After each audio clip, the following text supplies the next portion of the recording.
Hello and welcome back to British Environments Weekly, the podcast where we discuss everything surrounding the relevant news and how to protect the British environment every week. Today we're going to discuss an interesting but slightly worrying discovery on the south coast of England. But first, let's talk about the aquatic hobby. According to OATA, the Ornamental Aquatic Trade Association, around 4 million UK households have fish as pets, which is around 14% of the population. And they estimate that the aquatic pet industry is worth about £500 million each year in the UK alone.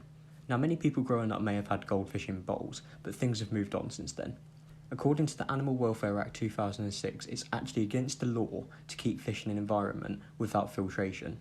Most people who buy a tank usually get small to medium-sized tanks, usually in the 25 to 150 litre capacity. But most people commonly keep tropical species like guppies and tetras. But there does seem to be a growing market for larger fish, meaning that there is also a growing market for larger tanks. With more and more fish being kept as pets, that means more and more exotic fish species are being dumped by their owners into UK lakes, rivers and seas. This is also an offence, which is against the law to do so. Now on to the slightly worrying discovery that I mentioned earlier.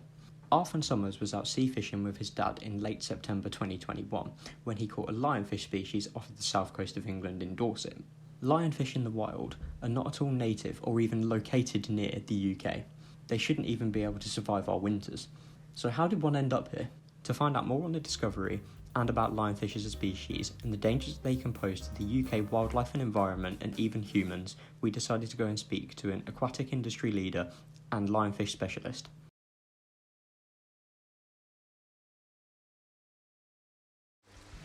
I'm here at Maidenhead Aquatics in Peterborough with Robert Deal, an aquatic enthusiast and expert who has spent 40 years keeping lionfish. So Robert, what dangers are posed by the discovery of lionfish for the UK's native wildlife and environment? There is a large risk for small creatures in the seas around the UK if lionfish start to be found more often and adapt to surviving in our waters.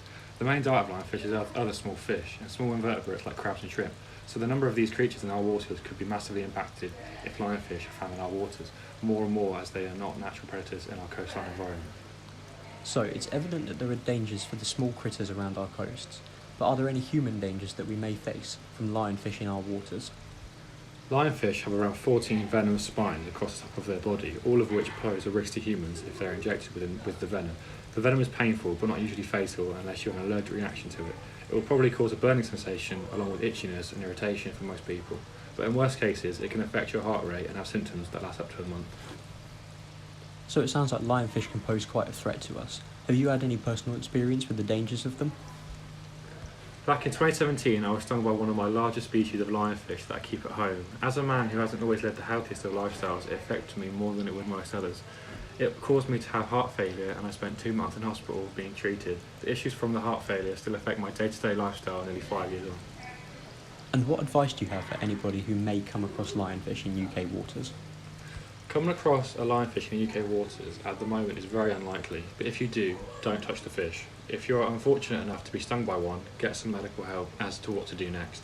In the event of catching a lionfish, if you're out fishing, ring authorities such as the Angling Trust for advice as to whether you're allowed to release the fish back into the sea.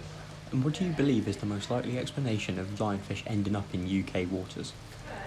The most likely explanation for it is that someone had one as a pet and released it into the sea, which you should never do with any species of captive animal in any circumstance.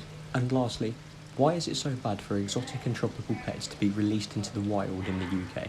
Once some animals are in captivity, they are not fit for release into the wild as they lose some of their natural instincts. But with non-native species, it is even worse as there are no natural predators and they can become invasive. It is unclear yet as to whether lionfish will be able to tolerate the cold winter months in the UK, but we have already seen them be a problem in Florida, where they have multiplied in huge numbers and have savaged the local reefs. So in the case of any fish, or even pets in general, don't release captive species into the wild. There are plenty of people who will happily rehome these animals, or even check with your local pet store as to whether they will take them back to rehome them themselves. So it's quite clear that lionfish can pose a risk to our environment and even humans in the UK. Now let's take a break before getting on with the rest of the show.